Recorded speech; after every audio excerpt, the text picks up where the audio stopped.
नमस्ते, वेलकम, स्वागत है आप लोगों का। और आज हम लोग जो डिस्कशन करने जा रहे हैं वो है RO-ARO, जो कि 2016 की वैकेंसी थी, जिसका पेपर कल यानी कि 20 तारीख को 20 सितंबर को किया गया। तो हम लोगों के पास जो पेपर है वो सेट डी है और सब्जेक्ट वाइज एक्सप्लेनेशन के साथ हम लोग इसका डिस्कशन करेंगे। आंसर की तो बहुत सारी मिल जाती है, ए लिखा बी लिखा है, लेकिन क्या है, क्यों है, किस लिए है, उसका एक्सप्लेनेशन बहुत जरूरी है। इसीलिए हम लोग विद एक्सप्लेनेशन आपके साथ आ रहे हैं और आने वाले 1-2 दिन के अंदर आपको सारे सब्जेक्ट के विद एक्सप्लेनेशन यानी सब्जेक्ट वाइड एक्सप्लेनेशन मिल जाएगा। फिलहाल अभी हम लोग भारतीय संविधान, जिसे इंडियन पॉलिटी या पॉलिटी कहा जाता है, उस पर हम लोग डिस्कशन करने जा रहे हैं। उस सवाल पर ध्यान रखिएगा, सेट डी के सवाल हैं और बाकी सेट में भी सवाल यही है, लेकिन आपको ढूंढना पड़ेगा। ठीक, तो इन्फो कैप्सूल के ऑफिशियल यूट्यूब चैनल को सब्सक्राइब कर दीजिएगा ताकि और भी चीजें हम आप लोगों के लिए लाते रहें, ताकि आप लोगों को और आसानी से पढ़ने में जो दिक्कतें परेशानियां थोड़ी बहुत आती होंगी उन्हें और आसान किया जा सके। चलिए हम लोग अपने सवालों के क्रम की ओर चलते हैं और जो पहला सवाल है, सेट डी का पहला सवाल जो है वो है, सर्वोच्च न्यायालय के स्थापना के संबंध में कुछ स्टेटमेंट दिए गए हैं, उनको ढूंढना उनमें से सही कौन सा है, निम्नलिखित में से कौन सा या कौन से कथन सही है। पहला कथन है, कलकत्ता में सर्वोच्च न्यायालय की स्थापना रेगुलेटिंग एक्ट के द्वारा की गई थी। दूसरा लिखा है, लेमेस्टर इस न्यायालय के प्रथम मुख्य न्यायाधीश थे। नीचे कोड दिए गए हैं ABCD और इसमें पूछ रहा है कि कौन सा स्टेटमेंट सही है। तो इस सवाल का जो जवाब है वो है ए, यानी कि जो हम लोगों का ए यानी केवल एक जो है वो आंसर सही है कि 1773 के रेगुलेटिंग एक्ट से कलकत्ता में सर्वोच्च न्यायालय स्थापित किया गया। बिल्कुल ठीक बात है, लेकिन लेमेस्टर जो है वो इसके मुख्य न्यायाधीश नहीं है, बल्कि इसके जो मुख्य न्यायाधीश हुआ करते थे, यानी कि जो पहला जो सर्वोच्च न्यायालय बना उसके चीफ जस्टिस जो बनाए गए थे वो सर एलिजा इम्पे थी। ठीक, यानी मुख्य न्यायाधीश वाला जो बी स्टेटमेंट 2 नंबर का स्टेटमेंट था वो गलत है और मुख्य न्यायाधीश सर एलिजा इम्पे थे। उनके साथ 3 और लोग साथ में जज के तौर पर नियुक्त किए गए थे, जिनके नाम थे चैम्बर्स, लेमेस्टर और हाइड। ये आपके अवर न्यायाधीश के रूप में नियुक्त किए गए थे। ठीक, तो इसीलिए हम लोगों का स्टेटमेंट 1 सही था, बाकी स्टेटमेंट सही नहीं है। अगले सवाल की ओर चलते हैं। जो अगला सवाल है वो ये 46 नंबर का सवाल है, ध्यान रखिएगा। और सवाल पूछा गया, कार्यकारी न्यायाधीश की नियुक्ति की जाती है उच्चतम न्यायालय, जिला न्यायालय, उच्च न्यायालय, ए और बी दोनों में, यानी कि उच्चतम न्यायालय या आपके उच्च न्यायालय दोनों में किया जाता है। तो इसका जो उत्तर है, जो आंसर है वो आंसर सी है, क्योंकि कार्यकारी न्यायाधीश की नियुक्ति जो होती है वो आपके उच्च न्यायालय में की जाती है। ध्यान रखिएगा, एक आपका होता है कार्यकारी मुख्य न्यायाधीश, कार्यकारी मुख्य न्यायाधीश, एडहॉक चीफ जस्टिस। ठीक, वो तो दोनों में होगा, वो तो पूछा नहीं गया कि कार्यकारी मुख्य न्यायाधीश, वो तो पूछा नहीं गया, पूछा गया कार्यकारी न्यायाधीश को लेकर। यानी जो किस कोर्ट में जब केसेस ज्यादा आ जाते हैं, पेंडिंग होता है, तो ऐसी दशा में राष्ट्रपति के द्वारा उच्च न्यायालय में अनुच्छेद 224 के अनुसार कार्यकारी न्यायाधीश की नियुक्ति की जाती है। मुख्य न्यायाधीश के सलाह पर ही काम किया जाता है, लेकिन ऐसा काम होता है यह उच्च न्यायालय में होता है। कार्यकारी मुख्य न्यायाधीश जो मैं शब्द का प्रयोग कर रहा हूं, ये आपका हो जाएगा उच्चतम और उच्च न्यायालय दोनों में किया जाता है, लेकिन वो तब जब मुख्य न्यायाधीश सर्वोच्च न्यायालय के या उच्च न्यायालय के किसी कारणवश उपस्थित न हो पाए, बीमार है या देश के बाहर है या कुछ भी परिस्थिति हो उस कंडीशन में। लेकिन सवाल सिर्फ कार्यकारी न्यायाधीश को लेकर था, तो अनुच्छेद 224 के तहत उच्च न्यायालय में कार्यकारी न्यायाधीश की नियुक्ति राष्ट्रपति के द्वारा किया जाता है। अगले सवाल पर आ जाते हैं। अगला सवाल जो कि आपका 47 नंबर का सवाल है, निम्नलिखित में से कौन भारतीय संविधान के अनुसार सही सुमेलित नहीं? पंचायत भाग 9 में, नगर पालिकाएं भाग 9 क में, सहकारी समितियां भाग 9 ख में, अधिकरण भाग 10 में। तो देखिए, अगर हम लोग इसमें ढूंढ ले कि कौन सा गलत है, तो हम लोगों का आंसर हो जाएगा डी, यानी जो डी अधिकरण जिसे ट्राइब्यूनल्स कहा जाता है वो 10 में नहीं आता है। यानी भाग 9 पंचायत कहा गया, बिल्कुल सही बात है। भाग 9 का पार्ट ए या आपका ख जो हिस्सा है उसमें नगर पालिकाओं का उल्लेख किया गया है। भाग ख जो है वो आपका सहकारी समितियां, जिसे हम लोग कोऑपरेटिव फेडरेशंस वगैरह, सोसाइटी वगैरह कहते हैं। और भाग 10 में जो है वो आपका दिया गया है अनुसूचित एवं जनजातीय क्षेत्र। ठीक है, इस बात को ध्यान रखिएगा। अगले सवाल पर चलते हैं। अगला सवाल है, निम्नलिखित में से सही सुमेलित नहीं है। एक और मौलिक अधिकार दिए गए हैं और एक और अनुच्छेद दिए गए हैं कि कौन सा मौलिक अधिकार कौन सा अनुच्छेद इसमें से गलत है। अस्पर्शता का जो अंत किया गया, जिसे हम लोग अनुच्छेद 17 में देखते हैं। गिरफ्तारी एवं निरोध विरुद्ध संरक्षण जो है अनुच्छेद 23 में दिया गया है। धर्म की स्वतंत्रता अनुच्छेद 25 में है। अल्पसंख्यकों के हितों का संरक्षण अनुच्छेद 29 में है। तो देखिए इसमें जो सही सुमेलित नहीं है, एक तो आपका जो 17 वाला आर्टिकल अस्पर्शता का एबोल्यूशन ऑफ अनटचेबिलिटी बिल्कुल ठीक जुड़ा हुआ है, लेकिन अनुच्छेद 23 में गिरफ्तारी और निरोध संबंधी संरक्षण नहीं है। ठीक है, ये आपका गलत मैच कर रहा है।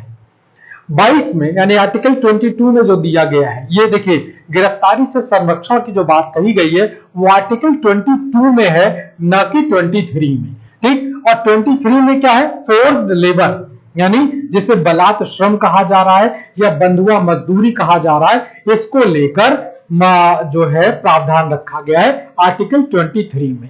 22 में गिरफ्तारियों से विरुद्ध, कुछ दिशाओं में गिरफ्तारियों के विरुद्ध संरक्षण या निरोध की बात कही जा रही है। ठीक है, चलिए भाई अगले सवाल की ओर चलते हैं। अगला सवाल 64 नंबर का है, निम्नलिखित में से कौन सा सही सुमेलित नहीं है। एक और अधिनियम यानी कि एक्ट है और दूसरी ओर उनके ईयर्स दिए हुए हैं।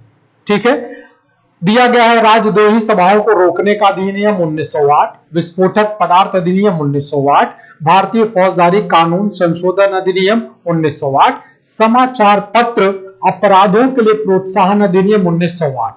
देखिए यहां पर आप थोड़ा देखेंगे कई एक जगहों पर इसका आंसर जो है वो डी दिया गया है, जबकि इसका आंसर ए। याद रखिएगा, क्योंकि राजद्रोह संबंधी सभाओं को रोकने का जो अधिनियम था वो अधिनियम 1907 में आया है। ठीक है ना, 1908 के बाकी जो दिए गए हैं वो सभी के सभी सही हैं। एक बार हम लोग फिर से स्लाइड में पीछे जाकर देख सकते हैं। यानी कि विस्फोटक पदार्थ अधिनियम 1908 में आया, बिल्कुल सही। फौजदारी कानून संबंधी संशोधन अधिनियम ये भी 1908 में आया है। समाचार जो अपराधों के लिए प्रोत्साहन कर रहा अधिनियम ये भी 1908 में आया है। सिर्फ आपका जो राजद्रोही सभाएं हैं, एक्चुअली ये वो दौर है 1907-1908 वाला जो दौर है, ये आपका भारत में प्रथम क्रांतिकारी युग, फर्स्ट रेवोल्यूशनरिस्ट मूवमेंट का तौर पर दिखाई पड़ रहा है। अनुशीलन समिति, अभिनव भारत मित्र मेला, ऐसे ढेर सारे क्रांतिकारी संगठन बन रहे हैं और वो कहीं ना कहीं अंग्रेजी प्रशासन के हिसाब से राजद्रोह में आ रहा, तो वो मीटिंग वगैरह जो करते हैं जिसमें सो कॉल्ड अंग्रेजों की भाषा का आतंकवाद के विरुद्ध या आतंकवाद की जो बात करता है तो उसको रोकने की बात कही गई है। इसे राजद्रोह को बढ़ावा देने या सार्वजनिक शांति में परेशानी पैदा करने की सार्वजनिक बैठकों की रोकथाम के लिए अधिनियमित किया गया था। इस अधिनियम के तहत सरकार राजनीतिक बैठकों को प्रतिबंधित करने की शक्ति ब्रिटिश राज की शाही विधान परिषद द्वारा प्रदान किया गया था। ठीक, चलिए भाई अगले सवाल पर आ जाते हैं। अगला सवाल जो कि 69 नंबर का है, निम्नलिखित अधिनियमों में से किसके द्वारा भारत परिषद इंडिया काउंसिल को समाप्त किया गया। मार्लेमेंटो सुधार अधिनियम 1909, भारत सरकार अधिनियम 1919, भारत सरकार अधिनियम 1935, भारतीय स्वतंत्रता अधिनियम 1947। तो देखिए जो इंडिया काउंसिल की बात कर रहा है, भारत परिषद की बात कर रहा है, जिसको समाप्त करने की बात कही गई है, वो 1935 के भारत सरकार अधिनियम में, यानी आंसर जो हम लोगों का है वो सी है। 1935 के भारत सरकार अधिनियम के द्वारा 1958 का जो भारत सरकार अधिनियम आया था उसमें जो भारत परिषद स्थापित किए गए थे, जो इंडिया काउंसिल स्थापित की गई थी, उन्हें समाप्त कर दिया गया है। अब इंग्लैंड में भारत सचिव का जो पद बना दिया गया था 1958 में, उनको सलाहकारों की एक टीम अलग से प्रोवाइड कराई जाएगी, दी जाएगी। ठीक है, अगले सवाल पर चलते हैं। अगला सवाल है, निम्नलिखित में से कौन सा एक सही सुमेलित नहीं है, यानी एक गलत सुमेलित है, और उसमें एक और दिया गया प्रावधान और एक और दिया गया संविधान के भाग, यानी कौन सा प्रावधान किस संविधान के भाग में है। जैसे नागरिकता का प्रावधान भाग 2 में दिया जा रहा है, संघ राज्य क्षेत्र का जो प्रावधान है ये भाग 7 दिया हुआ है, नगर पालिकाएं भाग 9A सेक्शन में दिया गया, निर्वाचन भाग 15 में बताया गया। अब इसमें से कौन सा मैच नहीं कर रहा है, तो जो मैच नहीं कर रहा है वो है संघ और उसके राज्य क्षेत्र, क्योंकि ये जो हिस्सा है ये आपका देखिए अलग अलग भाग के अनुसार हम लोग देख लेते हैं। भाग 1 जो दिया गया है यूनियन एंड इट्स टेरिटरीज, यानी कि संघ और उसके राज्य क्षेत्र दिए गए हैं। भाग 2 में नागरिकता का प्रावधान दिया गया है। संघ और राज्य क्षेत्र जो है ये आर्टिकल 1 to 4 दिए गए हैं, यानी कि अनुच्छेद 1 से 4 में व्याख्या किया गया है। नागरिकता जो कि भाग 2 में है ये आपका आर्टिकल 5 to 11 में दिया गया है। भाग 7 जो है, जो फिलहाल निरस्त हो गया है, इसमें जो प्रावधान था वो था राज्यों से संबंधित पहली अनुसूची का जो खंड ख था, जिसे निरस्त कर दिया गया है। ठीक है, भाग 9A में नगर पालिकाएं हैं, इससे पहले भी सवाल में आपने देखा होगा जब पंचायत और इनको मिला रहे थे हम लोग। और भाग 15 में निर्वाचन यानी निर्वाचन आयोग का प्रावधान तो है ही है। अगले सवाल पर चलते हैं भाई। ये आपका स्टेटमेंट और रीजन वाला सवाल हो जाता है, जिसे अभिकथन और कारण कहा जाता है। तो इसमें अभिकथन यानी कि आपका जो असर्शन दिया गया है वो है राज्य की कार्यपालिका शक्ति का संसद के कानूनों तथा राज्यों में लागू कानूनों का अनुपालन सुनिश्चित करने के लिए होता है। अपनी कार्यपालिका शक्तियों का प्रयोग कर भारत सरकार राज्यों को आवश्यक निर्देश दे सकता है। बिल्कुल सही बात है, ये दोनों ही स्टेटमेंट जो है ये सही भी है, और जो आपका कारण है वो कथन की व्याख्या भी कर रहा है, बिल्कुल सही है। यानी कि जो भारत की संसद है उसके पास अधिकार है कि वो राज्य सरकार को आवश्यक निर्देश दे, तो वो करता है समय समय पर। ये तो आपने देखा ही होगा, इस वक्त कोविड वाले हिस्से में भी आपने देखा होगा कि कई मामलों में इस तरह के आवश्यक निर्देश दिए गए हैं राज्य सरकारों को। तो दोनों सही है और दोनों एक दूसरे की व्याख्या भी कर रहे हैं। ठीक है, अगले सवाल पर चलते हैं। अगला सवाल है लिस्ट 1 और लिस्ट 2 को मैच कराना है ना, सुमेलित करना है। और एक और दिया गया है अनुसूचियां, एक और दिए गए हैं उन अनुसूचियों में क्या क्या रखा गया। जैसे 7th शेड्यूल जो कहता है यानी 7वीं अनुसूची, तो उसके सामने दिया गया है भाषाएं। 8वीं अनुसूची के सामने दल परिवर्तन के आधार पर जो निहरताएं हैं। 9वीं अनुसूची संघ राज्य और संवर्ती सूचियां दी गई हैं, और 10वीं अनुसूची में कुछ अधिनियमों का विधि मान्यकरण। अब हम लोगों को इसको मिलाना है कि कौन कौन सा मैच कर रहा है। अकॉर्डिंग टू देखिए वो हम लोग ने सॉल्व कर लिया, तो आंसर जो है वो आपका डी है, आपने भी कर लिया होगा। तो इसका आंसर डी है। मैच कर लेते हैं और कैसे कैसे, तो इसके अगले हिस्से में देख लेते हैं कैसे कैसे। देखिए 7वीं अनुसूची में संघ राज्य और संवर्ती सूची यानी union state and concurrent list को दिया गया है। 8वीं अनुसूची में जो 22 भाषाएं हैं हमारे संविधान के द्वारा मान्यता प्राप्त, उनको रखा गया है। 9वीं अनुसूची में कुछ अधिनियमों का विधि मान्यकरण है, और 10वीं अनुसूची दल बदल निषेध संबंधी प्रावधान करता है, जिसे राजीव गांधी जी के द्वारा प्रस्तुत किया गया था। अगले सवाल पर चलते हैं। अगला सवाल है 119 नंबर का, पूछ रहा है कि निम्नलिखित में से कौन सा सही सुमेलित नहीं है। एक और संस्थाएं दी गई हैं और एक और उनके स्थापना का वर्ष दिया गया है। पहला है अंतरराज्य परिषद यानी इंटर स्टेट काउंसिल 1990, राष्ट्रीय विकास परिषद 1954, केंद्रीय सतर्कता आयोग 1964, राष्ट्रीय मानवाधिकार आयोग 1993। ठीक, अब इसको हम लोगों को मैच कराना है, तो इसका जो आंसर है वो आंसर है बी। ये आपका सही सुमेलित नहीं कर रहा है। क्यों, उसकी व्याख्या भी देख लेते हैं। देखिए, योजनाओं के निर्माण में राज्यों की भागीदारी होनी चाहिए, बिल्कुल ठीक बात है। इस विचार को स्वीकार करते हुए सरकार ने एक प्रस्ताव द्वारा 6 अगस्त 1952, देखिए वहां पर 1954 लिखा था क्वेश्चन में, जबकि हमारे राष्ट्रीय विकास परिषद का जो गठन हो रहा है वो 6 अगस्त 1952 को राष्ट्रीय विकास परिषद का गठन किया गया, नेशनल डेवलपमेंट काउंसिल।